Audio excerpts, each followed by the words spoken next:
Cette histoire de tabou m'a posé des vrais problèmes. Aujourd'hui, je vous propose de découvrir l'histoire de Rima, une histoire singulière mais qui pourtant arrive à beaucoup de femmes. À chaque fois que je me lève d'un endroit, frénétiquement, je devais regarder où j'avais une copine et je lui disais à chaque fois « Est-ce que j'ai une tache ? Est-ce que j'ai une tache ?» En tant qu'homme, ça ne lui venait pas à l'idée d'acheter des protections périodiques en fait.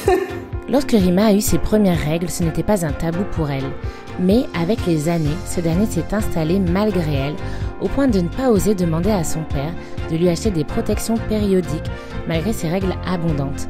Son père, avec qui elle vivait seule suite au décès de sa mère. Il m'est arrivé plusieurs fois de me retrouver à aller chez l'infirmière scolaire de mon collège.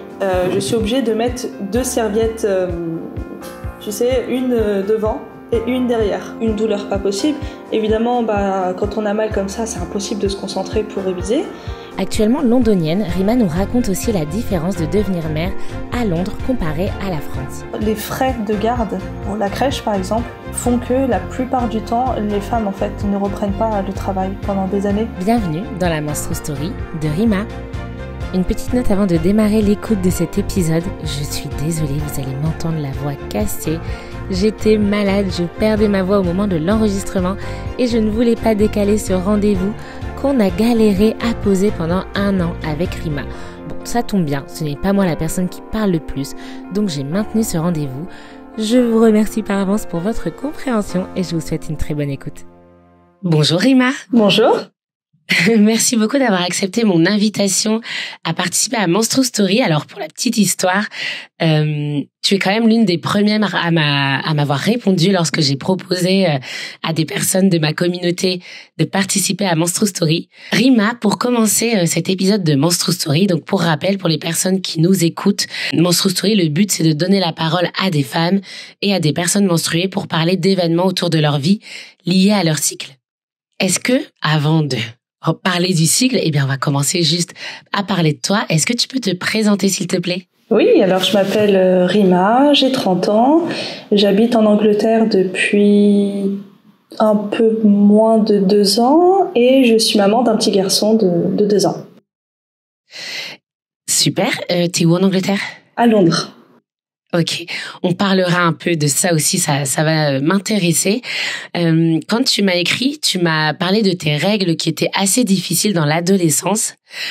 Ça va être un peu le grand sujet du jour, mais comme tu n'habites pas en France, ça m'intéresse aussi de voir si tu as observé des différences, sur le tabou des règles, sur la condition de la femme en général. Donc ça va être un peu les grands sujets du jour. Mais avant ça, j'aime bien demander à toutes mes invitées, donc en plus de la présentation là que tu viens de nous faire, si tu devais donner 3 mots, en tout cas 3 grands points pour te décrire, ce serait quoi ? Si on voulait là apprendre à te connaître, tu dirais que tu es quel type de personne ? En 3 points. 3 points, je dirais sociable, bavarde. Tant mieux, on fait un podcast. Et têtu, très têtu, obstiné. Ah, c'est-à-dire C'est-à-dire que je fonctionne beaucoup par obsession et en règle générale, j'aime bien débattre, j'aime beaucoup débattre, mais c'est très compliqué de me faire changer d'avis si j'ai une idée arrêtée. Souvent, elle est arrêtée à vie. Donc, je vois. C'est la définition du débat d'ailleurs. C'est ça. Non, idéalement dans un débat, on arrive avec des idées et puis normalement on devrait arriver après un espèce de consensus à la fin. Ou moi souvent j'arrive au consensus pour la forme, mais dans le fond mon idée n'a pas changé. C'est ça, c'était ironique. Est-ce que tu te souviens, Rima, du premier jour? J'ai tellement l'habitude de demander à mes patientes le premier jour de vos dernières règles. C'est pas du tout la question. Rima, est-ce que tu te souviens du premier jour où tu as eu tes règles? Alors, je me souviens je pourrais pas dire la date précise, mais je sais que c'était à mes 11 ans, que c'était un soir. J'avais des douleurs abdominales et je me rappelle, en plein milieu de la nuit, je sais pas, il devait être minuit et quelque chose comme ça. J'avais mal au ventre, pas des douleurs insupportables, mais quelque chose quand même qui m'a fait me réveiller, ou en tout cas qui m'a empêché de dormir. Et je vais aux toilettes et je vois donc des traces marron. Et je me dis, oh, c'est mes règles. Et je retourne me coucher. Aussi simple que Incroyable. T'en avais déjà entendu parler? Oui, voilà, parce qu'en fait, je suis de la génération qui... alors peut-être que toi, ça va te parler, parce que je crois qu'on a à peu près le même âge. Il y avait beaucoup ce qu'on appelait le dico des filles. Je ne sais pas si ça te parle. C'est une espèce... Et moi, j'ai pas du tout grandi avec ça. Je veux bien que tu nous racontes. C'est une espèce d'encyclopédie. Alors, il y en avait une... pas tous les ans, mais je sais qu'il y avait plusieurs éditions. C'était une espèce de... comme un genre de dictionnaire, en fait. Et ça parlait de plein de sujets, des règles, des seins, des MST. Bon, il y a des trucs que je... En 11 ans, c'était un peu lointain pour moi, mais du coup, les règles, c'était un peu abordé en long, large et en travers. Et j'étais du coup dans cette période où je regardais beaucoup de magazines. Jeune et Jolie, je sais pas si ça te parle aussi. Ah bah bien sûr. Voilà. Donc Jeune et Jolie, Miss, voilà, où c'était quand même des thèmes qui étaient abordés. Donc c'était pas du tout inconnu pour moi. Et j'avais presque hâte, en fait. J'avais hâte que ça m'arrive. J'avais envie d'être dans ce truc, quoi. Parce que ça représentait quoi pour toi, les règles? Ça a représenté, je sais pas, un passage entre l'enfance et vraiment l'adolescence. Pour moi, on était vraiment ado qu'au moment où on avait ces règles. Et du coup, c'est quand même génial que tu aies eu accès à ce genre d'ouvrage. Donc, tes parents, ils étaient comment? Est-ce que juste ils t'achetaient ce genre de choses pour te permettre d'avoir accès aux infos, ou est-ce qu'ils t'en parlaient également? J'ai pas le souvenir qu'on m'en parlait tant que ça. Ce qu'il faut savoir, c'est que ma mère était une scientifique. Elle a eu un doctorat en biochimie, donc il y avait quand même, il y avait pas je pense pas qu'il y avait un tabou par mes connaissances, mais je pense qu'il y avait peut-être un petit tabou, mais plus un héritage culturel en fait, parce que bon, je suis d'origine maghrébine. Et du coup, c'est pas du tout un sujet qu'on abordait comme ça. Donc, je pense qu'il y avait ce petit tabou qui était resté malgré les études scientifiques et que voilà, c'était complètement démystifié de sa part. Enfin, mais je pense, dans mon souvenir, si j'ai les livres, c'est qu'on a bien dû me les acheter, hein. Mais j'ai aucun souvenir. J'imagine. Oui, mais j'ai aucun souvenir d'une conversation avant. Là, comme ça me vient pas. Et en tout cas, quand t'as observé que t'avais tes règles, t'étais pas gênée d'en parler ensuite à ta mère? Pas du tout. Je sais que le lendemain, quand je me suis réveillée, j'en ai parlé. Enfin, j'ai dit voilà, j'ai mes règles. Elle m'a dit ah ok. Après coup, j'ai su que ça l'avait surprise par rapport à l'âge, parce que elle les avait eues plutôt à 14-15 ans, plutôt 15 ans même. Et je pense qu'elle s'attendait pas à ce que ça m'arrive aussitôt.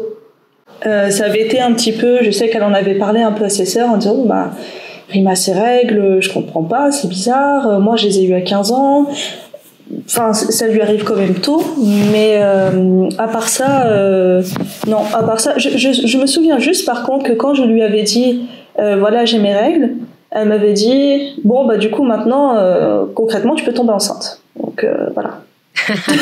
Et t'as pris cette info comment? Parce que tu les as eues à 11 ans et tu disais que quand tu lisais des trucs sur les MST, ça te parlait pas du tout. Pas du tout.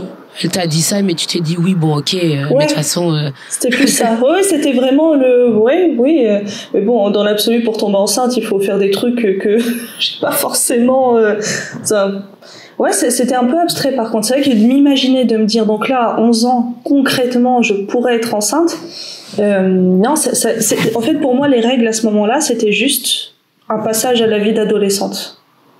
Oui, je comprends. En tout cas, c'est génial parce que là, tu disais qu'il pouvait y avoir peut-être un léger tabou de par la culture maghrébine, mais finalement, un tabou qui n'empêche pas d'en parler et de poser ses questions. Non, et je sais qu'après coup, elle l'avait dit à mon père. Elle lui avait dit parce que pareil, les deux étaient très ouverts l'un envers l'autre, et elle lui avait dit, et quelques jours après elle m'avait dit qu'elle lui avait dit, et par contre j'ai été ultra gênée. J'étais ultra gênée. J'ai dit mais pourquoi? Il m'a dit c'est comme ça. Je lui ai dit mais pourquoi il n'a pas besoin de savoir? Elle dit si, c'est un événement important, voilà quoi. Donc malgré tout, c'est génial, c'est pas qu'une histoire de femme, quoi. C'est ta vie et tu es sa fille et donc on en parle. Et finalement, en faisant ça et en te le disant, elle te dit aussi, c'est un événement. Ouais, voilà, comme tu dis, c'est un événement important et en fait c'est un fait. Point. Ouais. Mais tu verras, on en reparlera un peu plus tard que. Ça a eu pas mal de conséquences, cette petite gêne. On en reparlera, tu verras. C'est vrai, alors, parce que ça a eu des conséquences avant ou après ton bac? Parce que on va venir petit à petit à tes 18 ans. Avant. Et raconte-moi. Alors, si tu veux, donc j'ai eu mes règles, donc j'étais en début de 5e. Mais comme j'ai sauté une classe, du coup, j'avais 11 ans. J'avais pas encore mes 12 ans. Et ce qu'il faut savoir, c'est que donc je suis fille unique. J'avais mes parents et j'étais fille unique et malheureusement à la fin de mon année de 5e, ma maman est décédée et du coup je me suis retrouvée en fait avec mon père. En fait on vivait que tous les deux et justement cette histoire de tabou m'a posé des vrais problèmes dans le quotidien en fait avec mon père, parce que un exemple tout bête, forcément vu que j'étais en cours, c'est lui qui s'occupait d'aller faire les courses et en tant qu'homme ça ne lui venait pas à l'idée d'acheter des protections périodiques, en fait. Sauf que... du coup, tu devais en faire la demande, mais c'était difficile pour toi, peut-être. Que je n'en faisais pas. Je faisais pas la demande. Eh ben oui. Et donc, il m'est arrivé plusieurs fois de me retrouver à aller chez l'infirmière scolaire de mon collège pour lui demander de me donner de me dépanner des protections périodiques. Et c'est arrivé tellement souvent, ça a dû se répéter sur plusieurs mois, qu'en fait un jour, vrai fait quoi, un jour elle m'a demandé est-ce que j'avais des soucis, est-ce que ma famille avait des soucis financiers. Oui, elle s'est posé la question d'une précarité menstruelle, qui est un vrai problème. Et je disais mais non, pas du tout. Et en fait c'est parce que de mon côté je n'osais pas dire à mon père quand tu feras les courses pense à m'acheter des serviettes. Lui en tant qu'homme, lui il allait aux courses, il pensait au lait, à la farine, au gâteau, à la lessive, à tout, le savon, le shampoing, mais pas les serviettes. Et est-ce que l'infirmière en a parlé à ton papa? Comment ça s'est débloqué cette histoire? Est-ce que ça s'est débloqué à un moment donné? Non, c'est-à-dire que j'ai contourné le problème, c'est-à-dire que peu de temps après, en fait il a commencé à me donner de l'argent de poche et du coup je les achetais moi-même. Wow. Ouais. Parce que c'est pas gratuit, donc l'argent de poche quand t'es ado. Non. Et le pire, c'est qu'avec le recul, ça aurait été réglé en 2 phrases, quoi. Je lui aurais dit, pense à m'acheter des serviettes, il l'aurait fait. Mais c'est ultra bizarre, en fait, comment j'ai switché du moment où j'ai eu mes règles et le moment où j'ai vraiment vécu mes règles dans la société, en dehors de mon petit cercle familial, en fait. Et autant j'avais hâte de les avoir, je me documentais beaucoup dessus et tout ça, mais en fait quand je les ai eus, l'environnement qu'il y avait autour de moi, pas mes parents, mais autour de moi, c'est-à-dire dans mon collège, dans ma famille et tout ça, m'a fait ressentir que c'était quelque chose de tu, en fait, de caché un peu, de honteux, et ça a complètement déteint sur moi. Ah oui, je comprends. En fait, c'est le propre d'un tabou. C'est que tu ne sais pas que c'est tabou jusqu'à ce qu'on te dise qu'on n'en parle pas, en fait. Ouais. Et tu te dis, si on n'en parle pas, je saisis peut-être pas pourquoi et tous les tenants et les aboutissants, mais je vais quand même pas me mettre dans cette situation d'en parler. Non. T'en as déjà reparlé avec ton papa? Cette histoire? Il le sait? Non, il l'a pas su. C'est juste que avec le temps, honnêtement, je pense que le tabou avec mon père s'est un peu dissipé à la fac ou fin lycée, quelque chose comme ça. Plutôt au lycée, parce que j'ai commencé à admettre que la semaine avant les règles, j'étais particulièrement émotive. Et j'ai tendance à faire j'ai tendance à faire des crises de colère. Et au bout d'un moment, j'ai fini par dire non mais en fait c'est juste avant mes règles. Donc c'est un peu comme ça. Par contre, les protections périodiques et tout ça, c'est quand même toujours moi qui les ai achetées. Je fais un bond dans le temps, mais je rebondis sur ce sujet-là. Aujourd'hui, tu es maman. Ouais. T'as dit que c'était un petit garçon que tu avais, c'est ça? Ouais. Est-ce que c'est quelque chose d'important pour toi de parler des règles avec ton compagnon et peut-être plus tard, quand ton enfant sera plus grand, de l'informer sur le fait qu'il aura des amis, sans même parler de petites copines, autour de lui et peut-être même un jour des filles qui auront leurs règles? Est-ce que c'est quelque chose qui te tient à cœur? Bien sûr. Je trouve que spécialement quand on est maman de garçon, on a quand même pas mal pas de pression, mais je trouve que quand on parle de sexisme, de misogynie, tout ça, c'est le fait d'hommes, bien sûr, mais souvent qu'on est éduqué par des femmes. Et on a autant notre part de responsabilité, et c'est clair que, au même titre que le consentement et tout ça, la santé féminine chez les garçons, enfin, l'éducation de la santé féminine chez les garçons, pour moi, elle fait clairement partie de la solution, en fait, pour que les choses s'améliorent. Ouais, bah, bien sûr. Comment ça a été pour toi on n'est pas obligé de partir sur ce sujet-là si tu préfères pas, mais forcément la question me vient à l'esprit. Comment ça a été pour toi de petit à petit cheminer vers l'âge adulte et de devenir une femme alors que tu avais perdu ta maman justement un peu de temps après cette étape de sortir de l'enfance comme tu le disais? Bah, ce qui est bien, c'est toujours d'avoir des modèles. C'est-à-dire que dans ma vie, en fait, d'adolescente, j'ai pu trouver des modèles chez d'autres personnes, en fait. Ça pouvait être des amis beaucoup plus âgés que moi. Ça pouvait être une tante. Ça pouvait être donc d'un point de vue identification, construction, ça m'a beaucoup aidée. Mais c'est clair que encore aujourd'hui, dans les grandes étapes de ma vie, mon mariage, ma grossesse, l'accouchement, le postpartum, c'est quand même quelque chose qui me revient toujours au visage, de me dire bah ouais, bah y a pas ta mère en fait qui est là pour te guider, te donner des conseils, répondre à tes questions. Donc ouais, c'est encore aujourd'hui quelque chose que je vis au quotidien, enfin pas au quotidien, mais à certaines grandes étapes comme ça. Ça reste quelque chose qui me marque beaucoup. Bien sûr, tu vis avec cette perte, c'est sûr. Exactement. Pour revenir au sujet des règles, elles étaient comment tes règles dans l'adolescence? Alors, les deux grandes particularités, c'était que j'avais des cycles très très longs. Alors au début, je le remarquais pas forcément.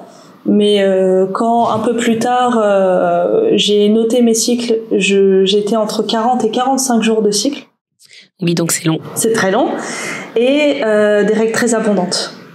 Très très très abondantes et longues aussi.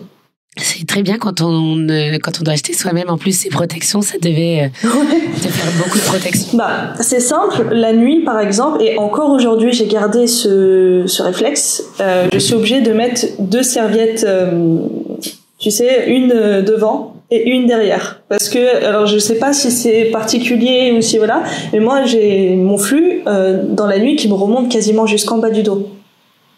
Non, mais on est d'accord que la nuit, ça remonte entre les fesses. Parlons-en. Oui, en plus, je sais pas toi, mais en tout cas, moi, quand je suis réglée, comme je suis hyper fatiguée, je bouge quasiment pas la nuit et du coup, je dors à plat dos alors que je dors jamais comme ça. Exactement. C'est toujours comme ça. Le nombre de draps, de pyjamas, de sous-vêtements que j'ai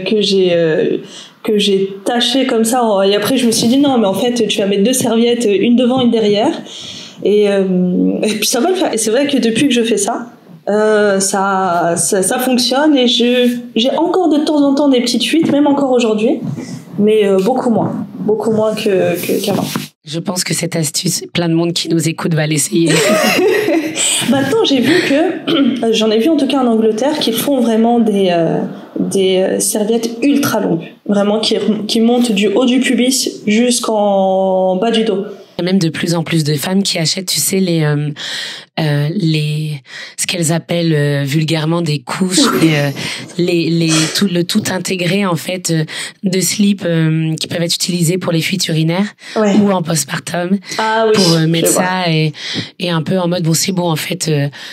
Dédiabolisons et démocratisons le fait que ça peut être hyper agréable de mettre quelque chose de très très très couvrant quand on a ses règles. Ah mais c'est clair, de toute façon je pense que c'est une période du mois, sauf si on met peut-être des protections internes style tampon ou cup, mais c'est une période du mois où clairement il faut sortir les sous-vêtements qu'on aime le moins, parce qu'il y a une chance sur deux que ça finisse taché, le sang en plus ça part pas, enfin à part si on met de l'eau froide, enfin c'est tout un truc. Donc et ça aussi c'est un budget. Ouais, quand c'est le nombre de pyjamas, le nombre de sous-vêtements, les culottes, les draps aussi. Moi les draps, moi c'était une hantise quand j'avais mes règles. Dans la mesure du possible, j'évitais d'aller dormir chez des gens. Et bah oui. Parce que je me dis, faire le drapeau du Japon là, tu sais, la tâche, c'est horrible déjà chez soi. C'est pas forcément, voilà. Bon, moi du coup, comme j'étais toute seule avec mon père, c'est moi qui m'occupais de mes draps. Mais chez les gens, c'est toujours un peu. Puis on sait que le drap est foutu en fait après ça. C'est en règle générale. Oui. Et après, il y a des personnes aussi qui la nuit utilisent des serviettes éponges sous leurs fesses ou même des alaises. Ah ouais. Bah ouais. Parce qu'effectivement, même si c'est un coût... alors, l'inconvénient des alaises, c'est que c'est du jetable. Donc, c'est moins écologique, moins économique. Donc, je trouve que ça dépend aussi du flux. J'allais dire presque on peut voir ça comme des protections périodiques jetables aussi. C'est juste que c'est la protection du lit cette fois-ci. Parce que quand ça commence à transpercer le drap, c'est encore une autre histoire. Exactement. Et sinon, on va te mettre une serviette éponge pour le peu qu'en plus elle soit foncée. Oui, ça passe. C'est ça. Ouais. C'est quand même fou que, les règles, ça reste quand même un événement dans la vie des femmes depuis la nuit des temps. Comment les industriels n'ont pas pensé à ça? Mais ça me rappelle une anecdote que j'avais vue dans je sais plus, c'était dans un truc qui passait sur Instagram, et c'était une astronaute. C'était la première femme astronaute. J'ai lu. Ils lui ont donné, elle devait rester 1 mois, ils lui ont dit oui, 200 serviettes, ça te va. Oui, d'accord. C'est dire à quel point... Écoute, il vaut mieux dans ce sens-là. Ouais, mais ça prouve quand même qu'il y a une vraie déconnexion, en fait. C'est un événement pour la moitié, approximativement la moitié de la planète. Et comment l'autre moitié peut être aussi ignorante, en fait.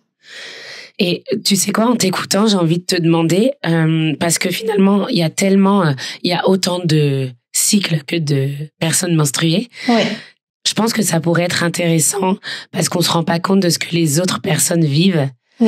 Si tu veux bien, est-ce que tu peux nous dire, toi, quand tu as des cycles abondants, tu peux être capable d'utiliser combien de protections et de les changer à quelle fréquence? À l'adolescence surtout, parce que j'ai trouvé qu'après la grossesse, il y avait un avant-après. Il y a eu quand même un petit changement dans la consistance. À l'adolescence... Honnêtement, j'ai pas le souvenir du nombre, surtout qu'à l'époque on sensibilisait pas sur les flux abondants, pas abondants, et on n'avait pas ce réflexe de se dire j'utilise tant de protection par jour. Mais je sais que c'était suffisamment abondant pour que à chaque fois que je me lève d'un endroit, frénétiquement, je devais regarder. Où j'avais une copine et je lui disais à chaque fois est-ce que j'ai une tache, et là est-ce que j'ai une tache. Je sais que parfois rester en cours c'était désagréable, ne serait-ce que rester 1 heure, parce que j'avais vraiment la sensation que ça s'échappait en fait de tous les côtés. Ouais, je pense que même si t'es pas capable de donner le nombre, ça donne une idée en fait de se dire waouh, en fait 1 heure de cours. Et je me dis punaise, si je me lève, qu'est-ce que ça va être? Est-ce que je vais avoir taché mon pantalon? Est-ce que je vais avoir taché même la chaise? En fait, c'est une angoisse énorme et ce que certaines femmes vivent encore aujourd'hui dans le monde du travail et ça aussi, c'est un problème. Je suis désolée pour ma voix. Je vais te laisser parler toi. Est-ce que un jour, ces règles abondantes et douloureuses, elles ont déjà impacté ta vie? Dans ton mail, tu me parlais de ton bac. En fait, donc j'étais en ES, économique et sociale, et du coup, on avait le bac de français en fin de première et le reste des épreuves en terminale. Et donc, en fin de première, j'avais SVT, j'avais le français écrit oral et un autre oral. Donc c'était pour l'une des 2 épreuves écrites, soit SVT, soit français, qui se passait un lundi matin. En fait, le week-end juste avant, le dimanche surtout, en pleine douleur, Ça saignait, mais j'avais rarement vu ça. Pourtant, j'avais des règles abondantes, mais j'avais rarement vu des saignements aussi abondants. Une douleur tellement forte qu'en fait, c'était même pas possible de réviser. J'étais juste pas capable de me concentrer. Et dimanche après-midi, je me suis dit, ok, là, les épreuves, c'est demain. J'ai pas pu réviser, enfin, faut que je fasse quelque chose. Donc, je prends mon courage à deux mains, enfin, mon courage. Je vais voir mon père, je lui fais glisser que j'ai un souci, alors je mets plein de périphrases de trucs, il a compris au bout de 3 minutes, alors que ça aurait été tellement plus simple de lui dire j'ai mes règles, j'ai mal, amène-moi, mais bon. Le poids du tabou. Mais un tabou qui est d'un côté, en fait, c'est ça qui est ridicule. Il était que de mon côté, mon père, je pense que mon père, pour le coup, il était très bien pour ça, c'est qu'il m'a laissé cheminer, il a pas forcé. Parce que lui, pour le coup, il n'y en avait aucun de son côté, mais je pense que ça aurait été pire s'il m'aurait forcé, en fait. S'il m'avait forcé à me dire, à verbaliser, il m'a laissé en fait faire mon chemin de mon côté, et quand du coup je suis devenue, enfin quand j'ai grandi et que j'étais un peu plus à l'aise avec ça, il a pas réagi non plus, donc ça voulait bien dire que pour lui il n'y avait pas de sujet en fait. Donc je vais le voir et je lui dis écoute, ça va pas du tout, j'ai trop mal, il faut qu'on aille aux urgences. Il me dit ok, donc on s'y rend, mais je fais quand même un crochet par chez mon amie la plus proche, qui se reconnaîtra parce qu'elle va certainement écouter ce podcast. Et parce que évidemment pour moi il était hors de question qu'il reste avec moi dans la salle et qu'il y ait le médecin, c'était juste pas possible en fait. Donc il me fallait une présence une présence avec moi, de préférence féminine. Donc comme c'est mon amie depuis toujours, bon on a le même âge, mais voilà, il me fallait quand même un soutien psychologique face à tout ça. Donc on a fait un crochet par chez elle, on l'a récupérée et on s'est rendu aux urgences. Donc quand le médecin m'a appelé, mon père est resté dans la salle d'attente. Et moi je suis rentrée dans la pièce, enfin dans le box, ou je sais pas comment on peut dire ça, avec mon ami. Donc le médecin arrive, me dit bah voilà, pourquoi vous êtes là un dimanche en plus après-midi, et je lui explique, je lui dis voilà, j'ai des règles très très très douloureuses, j'ai très très mal au ventre, je saigne beaucoup, voilà, je sais pas comment faire, surtout que en fait demain je passe mes épreuves du bac, là je suis pas en état ni de réviser puis si ça continue demain je pourrais même pas y aller. Et donc il essaie de m'ausculter, donc il me fait m'allonger, je le préviens que faut pas que je reste non plus allongé trop longtemps puisque sinon ça risquait de déborder. Donc je me dis oula, c'est abondant à ce point-là, parce que je n'avais pas mon système des deux serviettes. Je faisais ça que la nuit. La journée, j'en mettais qu'une. Donc, parce que justement, j'étais pas allongée et tout ça, donc voilà.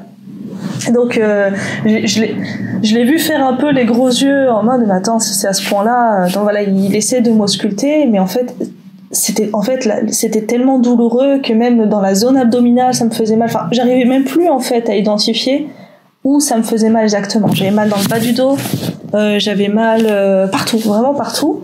Et je me souviens que quand il a ausculté, il m'a touché au niveau du nombril et que je disais aïe, il me dit mais c'est même pas là. Enfin, j'ai dit non mais j'ai vraiment mal partout. Il me dit bon ok, il me dit date des dernières règles, je dis bah là du coup c'est mes règles, ok. Et là il m'a posé une question. Alors j'ai plus la phrase exacte, mais c'était vos derniers rapports. Je lui ai dit non, pas de rapport, je suis vierge, il n'y a pas de rapport. Ok. Et il s'en va, il me dit bon on va voir, enfin il s'en va, et une infirmière passe peut-être quelques minutes après avec un pot vide, et elle me dit bon bah voilà, faut le remplir. Ok, bon bah du coup je vais aux toilettes. Pour passer les détails, j'avais tellement mal que j'ai dû me faire aider de ma copine parce que ne serait-ce que de se pencher, enfin franchement c'était extrêmement douloureux.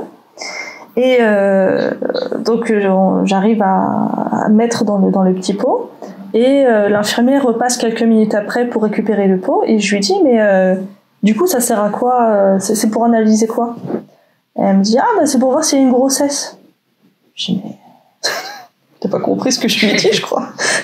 Super. Parce que je m'attendais peut-être à une prise de sang, à quelque chose, rien. Juste ce pot. Et moi, dans ma tête d'ado qui devait avoir 15-16 ans, je me disais, bon, peut-être qu'il y a des choses à analyser dans l'urine, je sais pas. Quand elle m'a dit, c'est pour voir s'il y a une grossesse, je dis, ok. Et j'étais vraiment énervée parce qu'en fait, j'étais choquée qu'on ne me croie pas. J'étais vraiment choquée qu'on ne me croie pas. Et quelques minutes après, alors je sais pas comment c'était possible, mais là où on était placé, on entendait en fait le dialogue entre les soignants. Et le médecin demande au bout de quelques minutes, alors le test a dit c'est négatif. Enfin, peut-être que c'est fait un peu trop tôt. Comme s'il voulait en fait refaire encore un test. Et l'infirmière s'est énervée en disant non mais c'est négatif, point.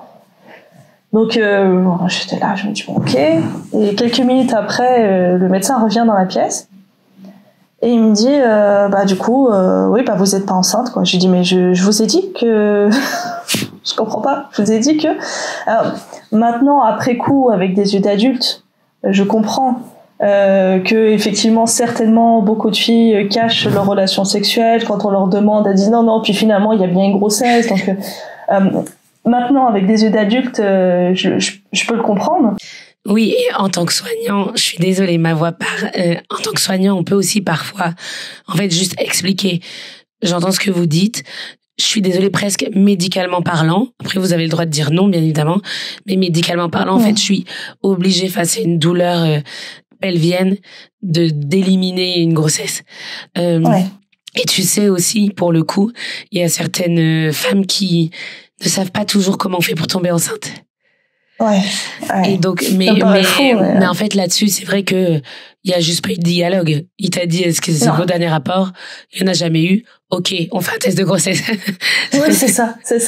Puis je pense que dans sa tête, il a dû se dire, en plus, elle a débarqué avec son père, elle l'a fait attendre en salle d'attente, alors peut-être qu'il y a du coup Aujourd'hui, je peux déconstruire tout ça et me dire, effectivement, j'aurais été à sa place, j'aurais certainement fait faire un test de grossesse. Mais je l'aurais dit.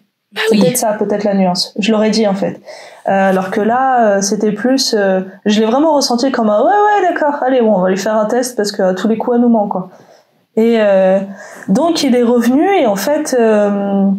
c'était pas une fausse couche pour lui. Bon, ma foi, il savait pas trop quoi faire, quoi. Il m'a regardé, il m'a dit « ouais, vous avez mal, vous avez essayé, on t'a dit. » Je lui ai dit « Non, mais... vous pensez vraiment... J'ai des règles douloureuses depuis... ça faisait 6 ans maintenant. L'antadis, je le connaissais. Je me serais pas pointée aux urgences la veille de mes épreuves sans avoir au moins testé un truc que je connaissais déjà. Je lui dis non, j'ai testé et c'est parce que ça marche pas que je suis là. Bon, d'accord. Écoutez, je vais vous faire une ordonnance pour un antidouleur. Passez le chercher en pharmacie et puis voilà, ça ira. Et je sors de là. Énervée parce qu'on m'avait pas cru. On avait remis ma parole en doute et à ma place d'adolescente et tout ça, c'était en fait dans ma tête je ne comment dire, dans ma tête je me disais mais si je faisais la démarche d'aller aux urgences, c'était forcément pour être transparente. Dans ma tête, je n'aurais pas caché, ça me serait pas venu à l'idée de cacher un truc aussi important alors qu'on est aux urgences. Enfin, c'était un peu bizarre, mais c'est vrai que après j'ai vu que de mon point de vue à moi en fait. Donc voilà, on est sorti de là. Je passe à la pharmacie, donc il m'avait prescrit de l'X-Prime.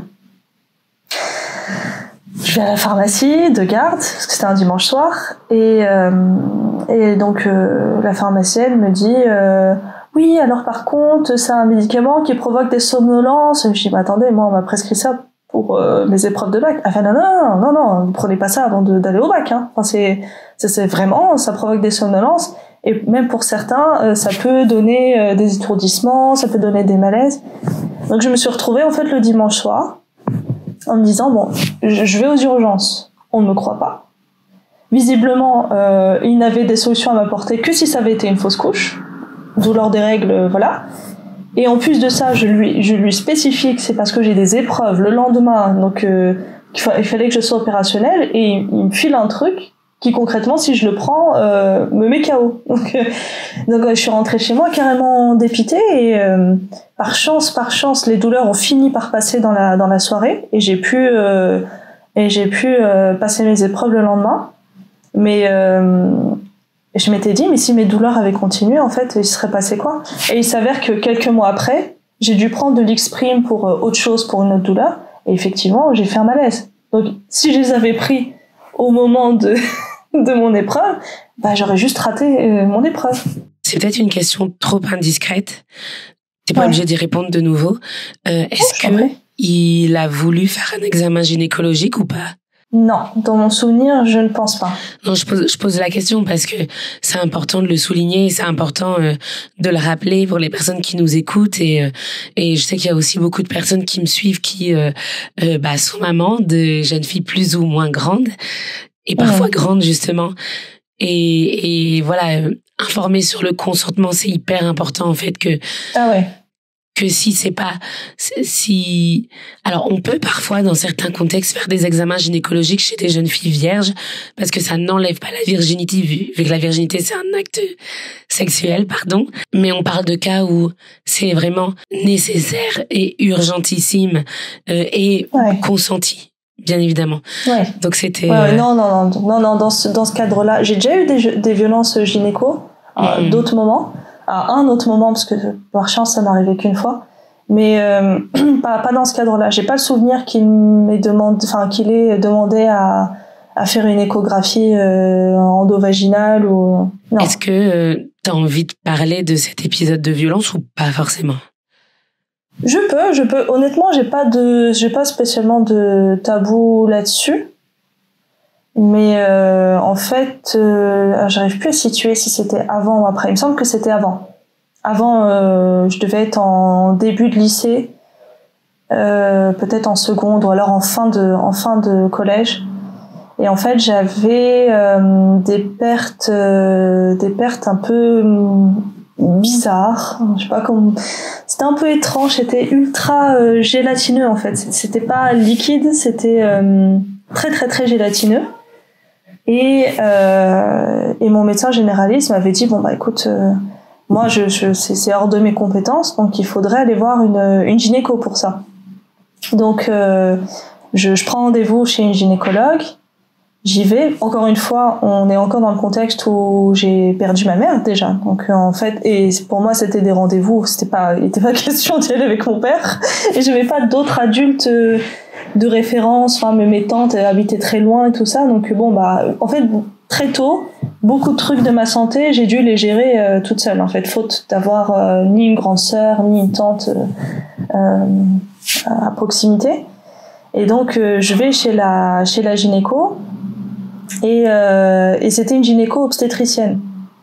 Je sais pas si c'est utile de le dire, mais on sent qu'elle avait plus l'habitude des mamans enceintes ou des femmes sexuellement actives. Et quand je suis arrivée au premier rendez-vous, donc je lui explique, je lui dis voilà, j'ai des pertes bizarres. J'en ai parlé à mon médecin qui m'a adressé plutôt chez un spécialiste. Et puis au bout de 10 minutes de consultation, évidemment les premières règles, machin, la date et tout ça, elle m'a dit bon on va ausculter. Et je me suis crispée parce que dans ce que j'en avais entendu, c'était pas forcément on auscultait peut-être pas forcément dès le premier rendez-vous. Donc je dis OK. Non, c'était bien au lycée. J'ai un repère visuel, c'était bien au lycée maintenant. Bon, ça n'a pas d'importance. Et donc je m'installe sur la table, donc j'enlève donc elle dit bon on va enlever tout le bas et la culotte. OK, je m'installe et déjà le assise avec les pieds sur les étriers, c'est encore aujourd'hui c'est vraiment c'est une position, je trouve, je comprends que pour les soignants c'est plus pratique et tout ça, mais pour une jeune fille surtout qui a pas l'habitude d'exposer comme ça son intimité, c'est ultra impressionnant. Et du coup donc je m'installe et elle me dit bon je vais vous ausculter. Et puis moi je lui dis non mais je suis vierge. Elle fait non mais virginité n'a rien à voir avec ça. Enfin, et je dis mais...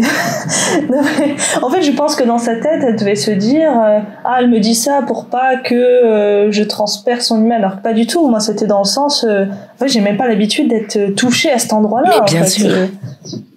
Et donc elle commence à regarder, et en fait j'étais tellement crispée que juste le contact de sa main sur mon intimité, et tout de suite un grand spasme. Elle me dit non mais là ça fait pas mal, arrêtez, ça fait pas mal là, je vous ai rien fait.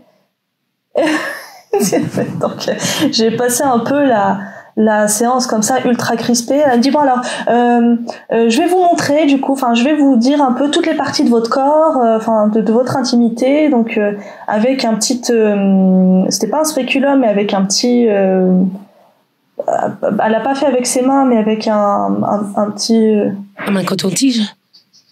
Non, comme un peu ce qu'on met tu sais quand on va chez le dentiste et que juste pour regarder. Oui, un petit bâton en bois quoi. Ouais, un petit bâton comme ça. Alors on me dit alors ça c'est ça. Puis en fait à chaque fois qu'elle touchait, objectivement ça faisait certainement pas mal du tout, mais par la peur en fait, je sursautais. Et elle me dit non mais vous savez, enfin voilà, bientôt vous aurez une vie sexuelle. Enfin ce sera, il y aura plus. Enfin si vous réagissez comme ça juste pour ça, votre vie sexuelle, ça va pas être possible. Hein. Donc j'ai passé le rendez-vous comme ça en serrant les dents. Donc elle disait bon bah là c'est le vagin, là c'est la vulve. Et en fait j'étais pas du tout prête à ça. J'étais pas du tout là. Et donc on se rhabille. Elle me dit bon bah il n'y a pas l'air d'y avoir des infections. De toute façon là les prélèvements vaginaux, là vu comment vous êtes c'est pas possible. Donc je vais vous donner un médicament et c'était une espèce pas un ovule mais un truc, une espèce de petite ampoule où il fallait un petit peu insérer et puis libérer le produit. Là encore, je lui ai dit, mais en fait, je suis vierge. J'ai fait, non, mais ça n'a rien à voir. Ça n'a rien à voir. Vous mettez bien des tampons. Je lui ai dit, bah non, j'en mets pas non plus. Ah bah oui, bah en même temps, il y a que comme ça qu'on soigne. Hein, donc voilà. Donc je ressors de là avec mon ordonnance et je me souviens être ressortie de là et d'avoir eu envie de vomir en fait. J'ai eu vraiment envie de vomir. Et en fait, j'ai jamais eu de suivi gynécologique jusqu'à quasiment ma grossesse. Tellement j'ai été traumatisée de cette expérience, quoi. J'ai tenté quand même de voir des sages-femmes, et c'est vrai qu'avec les sages-femmes c'était mieux, mais j'ai toujours maintenant cette appréhension d'être auscultée. Et du coup, ouais, ça a été une de mes expériences pas très agréable avec... Je comprends, et malheureusement, déjà merci pour ta confiance, et malheureusement ce que tu me racontes, en fait c'est terrible à quel point on m'a raconté des dizaines de fois la même histoire. Ce geste qui paraît anodin pour la gynécologue, et en fait quand il est pas, en fait c'est le rôle du consentement, c'est que un acte consenti, c'est un acte médical, un acte non consenti, c'est une violence. Ouais. Et l'acte c'est le même, mais c'est pas le même contexte. Et justement, j'allais te demander si ça avait eu des répercussions sur ta vie. Et ce que tu dis, c'est la réalité, c'est qu'à vouloir faire quelque chose vite, on éloigne des milliers de femmes de leur parcours de soins pendant des années, 5 ans, 10 ans et plus. Et donc, à prendre du retard, ça me met en colère ce que j'entends. Ça me met en colère et je me dis que là ce que tu racontes du coup c'était au début des années 2000, donc malheureusement c'est hyper fréquent. Aujourd'hui alors qu'on a plus conscience du consentement, c'est encore fréquent, de moins en moins, mais c'est encore le cas. Et en fait, à vouloir se presser, enfin clairement, ta vie n'était pas en danger. Si elle t'expliquait et qu'elle te disait, bah voilà, il faudrait faire ci, il faudrait faire ça. Là, je comprends que vous soyez pas prête. Est-ce que si je vous laisse le temps de réfléchir et que peut-être on se revoit dans une semaine, et bah t'aurais probablement fait l'examen en fait et t'aurais eu le traitement adapté. Mais parce que on te l'aurait expliqué, on t'aurait laissé le temps de cheminer. Puis autant dire que le traitement, je l'ai absolument pas pris. Hein. Et ben voilà. Après, c'était même plus la peine de me parler ni de gynéco, ni de suivi. C'était fini. Puis il faut dire aussi, comme j'étais pas sexuellement active, en plus, Rima, avant qu'on ne se quitte, j'aimerais vraiment, on va pas se quitter tout de suite, mais j'aimerais vraiment qu'on aborde le fait qu'aujourd'hui tu vives en Angleterre.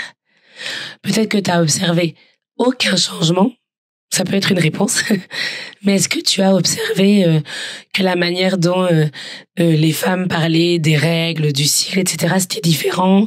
Je sais pas, la manière de se demander une protection périodique, peut-être même les mots employés, ou est-ce que tu trouves que c'est un peu la même chose qu'en France?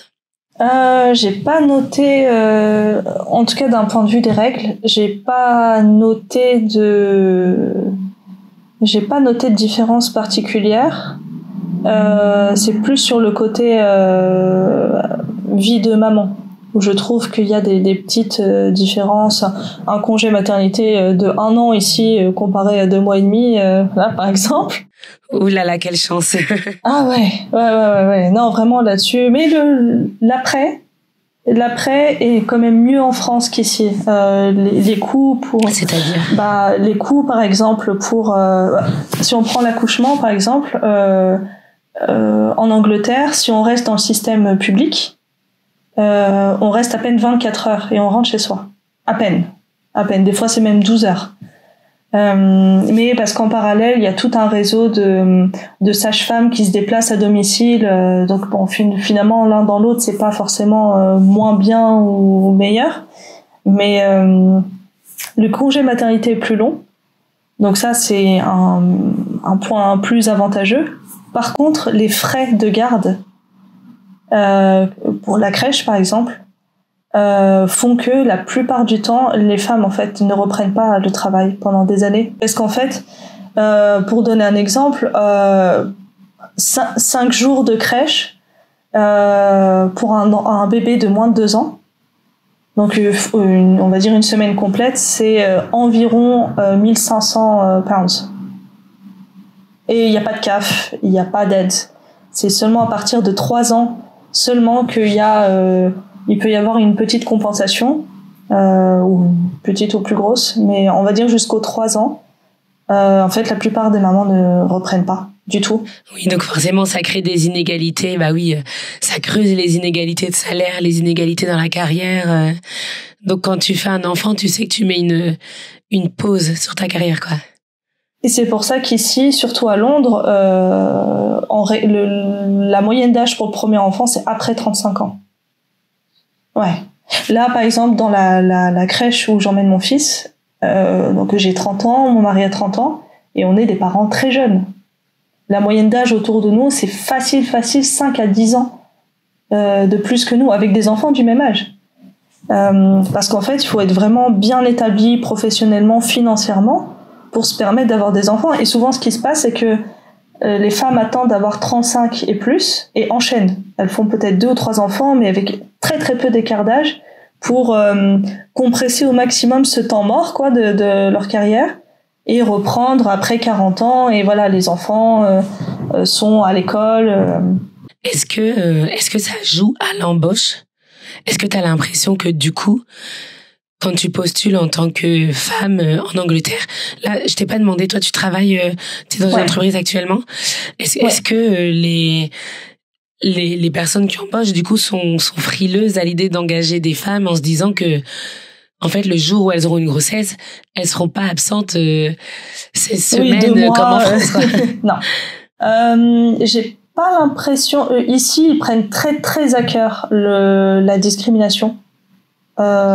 C'est vraiment quelque chose, en tout cas sur le papier, hein, c'est vraiment quelque chose sur lequel ils essayent de travailler. Par exemple, typiquement en Angleterre, par exemple, les CV avec photo, c'est non, ça ne se fait pas. On ne donne pas l'âge, on ne donne pas ses situations personnelles, c'est pas des infos, même si on décidait de les donner, c'est des CV qui sont recalés parce que ils ne veulent pas, en fait, ils veulent éviter les situations où on pourrait potentiellement les accuser de discrimination. Donc tout ce qui est discriminant, l'âge, la situation maritale, le physique, tout ça, ça passe à la trappe. Donc j'ai l'impression en tout cas qu'il y a une meilleure prise en compte, une meilleure prévention de la discrimination. Par contre, je trouve que ce qui est un reflet de cette problématique de précarisation des femmes à l'emploi, c'est qu'il y a beaucoup plus de temps partiel.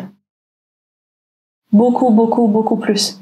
1 jour, 2 jours, 3 jours, c'est beaucoup plus fréquent. Enfin, voilà, en France, j'ai travaillé aussi et j'avais pas l'impression qu'il y avait autant de temps partiel, parce que en France, quand j'imaginais le temps partiel, c'était quelqu'un qui était à un temps plein et puis qui tombait enceinte et qui du coup a son mercredi. Là, non, c'est vraiment des annonces de temps partiel. Et pour toi, c'est une bonne chose ou plutôt discriminant? Parce que moi, quand tu m'en parles, je me dis que ça permet de répondre à tous les cas de figure. C'est ce que je me dis en fait. En fait, le fait d'avoir le choix et en plus le fait que ce soit des annonces, je trouve que du coup c'est moins peut-être difficile pour la personne qui veut justement avoir un temps partiel de se dire ok, en fait ça peut être recherché, ça peut rendre service. Moi, j'aimerais bien travailler que 1 ou 2 jours et du coup, ça fait pas de moi un profil moins bien qu'un autre parce qu'en fait, on peut me rechercher aussi. Tu vois, c'est ce que je me dis quand j'entends. Ouais, il y a c'est clair qu'il y a plus de flexibilité sur. Enfin, moi, par exemple, typiquement, j'ai attendu les 1 an de mon fils environ pour reprendre le travail et c'était un critère. Je voulais reprendre en temps partiel aussi, surtout parce que la crèche coûtait trop cher. Je ne pouvais pas me permettre, en fait, mis à part avoir un salaire vraiment nettement plus important que le prix de la crèche, en gros, je ne pouvais pas me permettre même si je le voulais, j'aurais pas pu me permettre de reprendre à temps plein, sauf avoir un boulot qui payait 3000 pounds peut-être, quelque chose comme ça. Auquel cas, c'est pas intéressant. Donc mais c'est bien parce que ça répond à tout. Mesuré, quoi. Ça répond à tout. Mais du coup, par exemple, aujourd'hui, moi, je fais partie de ces anglo-saxons qui ont 2 boulots. T'appelles quoi 2 boulots? Tu parles pas de ton boulot de maman? Non. Okay. Non, alors un 3e, alors si on veut. Non, 2. C'est-à-dire que j'ai un part-time 3 jours par semaine. Ouais. Que je compile avec un autre part-time en fait c'est de la surveillance d'examen, donc c'est un peu saisonnier, mais en fait beaucoup de femmes, notamment des femmes seules qui n'ont pas de conjoint ou qui n'ont pas quelqu'un sur qui se reposer pour la garde et tout ça, sont obligées d'enchaîner plusieurs boulots pour arriver à boucler un peu les fins de mois, parce que pardon, j'allais dire, c'est du coup beaucoup plus fréquent chez les femmes que chez les hommes, alors enfin chez les mamans. Ouais. Bah, moi, ça m'a étonnée parce que quand je suis arrivée, mon fils avait 4 mois. Et puis, les premiers temps, je me baladais un peu. Enfin voilà, je visitais un peu les lieux avec mon fils en poussette. Et je remarquais qu'il y avait beaucoup de femmes quoi, qui se promenaient à 10h du matin, 11h, mais avec des enfants d'un 1 an, 2 ans, 3 ans. Et puis dans la tête, je me disais, mais tiens. Moi, avant d'habiter à Londres, j'habitais en région parisienne, à Courbevoie, dans le 92. Et quand je me promenais avec mon petit, qui était tout petit, on n'était pas tant que ça à être dehors. Enfin, on n'était pas beaucoup de mamans. Et là, je remarquais, je me disais, mais il y a vraiment beaucoup de femmes, déjà avec des enfants qui ont l'air très rapprochés, qui avaient à peine 1 an et demi d'écart maximum.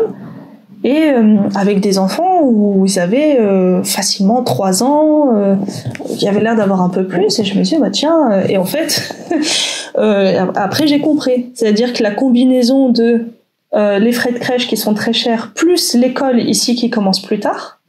En France, ça commence à 3 ans. Ici, c'est la 5e année. Donc, par exemple, dans le cas de mon fils qui est né en octobre, techniquement, il va rentrer à l'école à quasi 5 ans.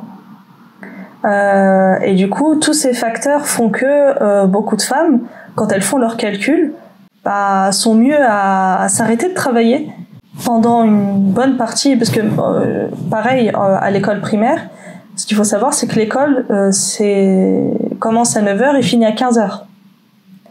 Donc ça inclut, si on a un travail, on va dire classique, où on commence à 8h30, 9h, de payer, on appelle ça un breakfast club, Donc faire venir son enfant à 7h, 7h et quelques, qui prenne son petit déj et qui attendent.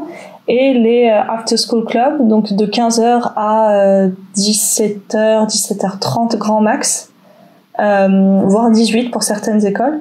Donc en fait, il y a même à l'école, il y a toujours des frais en fait. Et pour beaucoup de femmes, le calcul, c'est d'arrêter d'avoir une activité salariée, on va dire classique, faire un 9h 18h, et plutôt prendre des petits boulots comme là par exemple de la surveillance d'examen, où c'est un peu ponctuel, où ça peut s'adapter avec son emploi du temps, des enfants à l'école et tout ça. Donc écoute, je te remercie. Je trouve que en fait quand je t'entends, je pense à deux choses. Premièrement, il y a toujours deux faces à une médaille, parce que je me disais, l'avantage qu'il y ait des enfants et pas que des nourrissons dans l'espace public, ça permet justement qu'il y ait des enfants, des parents dans l'espace public, et c'est quelque chose qui manque. L'inconvénient, c'est que les premières personnes qui payent toujours les difficultés, ce sont les femmes, quand elles sont toujours en première ligne. Pour terminer le podcast, Rima, tu vas être la première à qui je vais faire ça. Ok. Je voulais te demander, là, on est plus sur des réponses un peu du tac au tac, tu vois. Je vais juste te poser 2 questions avant de terminer. Est-ce qu'il y a déjà un truc, et encore une fois, la réponse peut être non, une chose que tu t'es empêchée de faire dans ta vie en te disant, je peux pas le faire parce que je suis une femme? Une certaine catégorie de métiers. Alors, c'est étrange, hein, mais je me suis toujours intéressée au médical, au paramédical. Mais je me suis toujours empêchée d'aller dans les secteurs de la petite enfance ou du soin en nourrisson, parce que je n'avais pas envie que ça me gâche l'expérience quand après j'aurai mes propres enfants. Ok. Et en tant que maman, par exemple, moi qui suis maman d'un enfant en bas âge, y a plein d'opportunités pour travailler dans la garde d'enfants. C'est quelque chose que je m'interdis de faire parce que je n'ai pas envie après de percevoir ce que je fais avec mon fils comme un métier. Enfin, je sais pas comment expliquer ça. C'est clair. Ouais. Non, je comprends. Clairement, en tant que femme, évidemment, tous les métiers violents, dangereux, ça, c'est même pas en tant que femme, c'est en tant qu'être humain. C'est ce que je suis quelqu'un de facilement stressé, je réagis pas bien à l'anxiété. Donc bon, il y a plein de métiers. Mais vraiment, en tant que femme, en tant que maman, c'est ce type de métier que je m'empêche de faire pour ça. Ok. Dernière question, tu peux prendre un temps pour y réfléchir si besoin. Quel est le meilleur conseil qu'on t'a donné dans la vie, ou en tout cas le conseil que toi t'adores partager? J'en ai un qui me vient en tête et que je donne d'ailleurs souvent. C'était au moment de mon accouchement. Parmi les sages-femmes qui m'ont auscultée, il y en a une en particulier. Donc mes contractions avaient commencé. Non, quoique non, justement, elles n'avaient pas commencé. Parce que j'ai dû être déclenchée, qu'on m'avait donné un médicament à prendre toutes les 2 heures, et les contractions n'avaient pas encore commencé. Donc j'étais encore dans l'attente de comment ça allait, comment les contractions, j'allais les vivre, est-ce que j'allais les reconnaître, etc., etc. Et on parlait de tout ça avec la sage-femme, elle voyait que je me posais beaucoup de questions. Et en fait, elle m'a donné un conseil qui valait aussi bien pour l'accouchement que pour l'après, et même, je pense, pour la vie en règle générale. Elle disait que trop intellectualiser tuait l'instinctif. Je valide. Et elle me dit, regardez, un exemple tout simple. Demain, vous marchez dans la rue. Marcher, c'est quelque chose qui est instinctif, hein, pour la plupart des gens. Quand on marche, on marche. Si vous commencez à intellectualiser votre marche, si vous commencez à vraiment porter attention sur des détails, votre démarche, elle va changer. Et ça m'a résonné parce que ça m'est arrivé, par exemple, plusieurs fois, et je pense que ça parlera à tout le monde.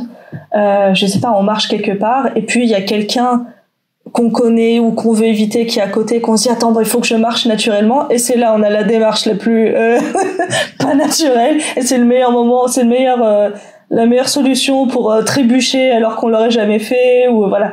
Elle disait en fait, intellectualiser c'est bien, mais il y a des choses qui échappent au contrôle de l'intellectuel, qui échappent au contrôle en fait, tout simplement. Vous respirez, vous digérez, tout ça c'est des choses que vous intellectualisez pas, c'est des choses que votre corps fait sans que vous en ayez conscience. Et en fait, des fois, porter votre attention sur ces mécanismes naturels, ça peut les rendre moins fluides. Je suis complètement d'accord. Merci beaucoup, Rima, pour ce partage. Ah, mais clairement. Et aujourd'hui, je le dis, et ça peut être très bien aussi avec dans le postpartum, avec un bébé nourrisson, ou quand on est maman, même papa d'ailleurs, hein, on se colle beaucoup de pression sur mais ce qu'il mange, est-ce qu'il digère, mais en fait non, plein de fonctions naturelles. C'est des fonctions naturelles en soi. On n'a aucun contrôle dessus. Et des fois, à trop vouloir en faire, en fait, on casse le côté naturel, instinctif, et on se rajoute des difficultés. Complètement. Merci beaucoup, Rima, pour tout ce que tu nous as partagé. Je t'en prie. Je pense que c'est vraiment un épisode, et pour nos auditeurs, vous nous le direz en commentaire ou en nous laissant 5 étoiles si vous nous écoutez sur les plateformes de podcast ou en mettant un petit pouce en l'air sur YouTube. J'espère que vous êtes toujours là malgré ma voix. Enfin, contrairement à ma voix, j'allais dire. Pour moi, c'est hyper riche ce que tu nous partages parce que c'est le quotidien des règles et c'est vraiment ce que j'ai envie de partager dans Monstro Story. Donc, merci beaucoup, Rima. Non, mais merci à toi. Ça m'a vraiment fait plaisir de parler de ce sujet qui me passionne beaucoup. Et qui malheureusement, enfin, on aimerait travailler à ce que ce soit le moins tabou possible, parce que les origines même du tabou sont sexistes et misogynes en fait. Donc, bien sûr, il y a une notion d'intimité, de pudeur qui, pour moi, doivent toujours exister. On peut être pudique et on peut avoir des sujets qui relèvent de l'intime et c'est normal. Tout le monde a certains sujets qu'ils n'ont pas envie de partager. Mais que ça en soit devenu un tabou sociétal et ça traverse toutes les. Enfin, moi, je viens d'un milieu. Enfin, je suis maghrébine, mais en France c'est pareil, aux États-Unis c'est pareil, en Inde. Enfin, c'est quelque chose. Ce tabou, il a transcendé même les différences culturelles, les différences d'époque aussi, parce que encore aujourd'hui en 2023, c'est encore tabou pour des gens. Et ça prouve que les racines en fait du tabou, on peut pas juste mettre ça sur le compte de c'est culturel ou c'est un truc d'époque. Il y a quelque chose à creuser en dessous et c'est quand même pas normal que un événement commun qui touche la moitié de la planète soit juste disparaisse de l'espace public. De l'espace public, c'est ça? Complètement. C'est ça? Et merci Rima d'avoir fait en sorte que justement ce sujet ne disparaisse pas. Merci beaucoup. Merci à toi.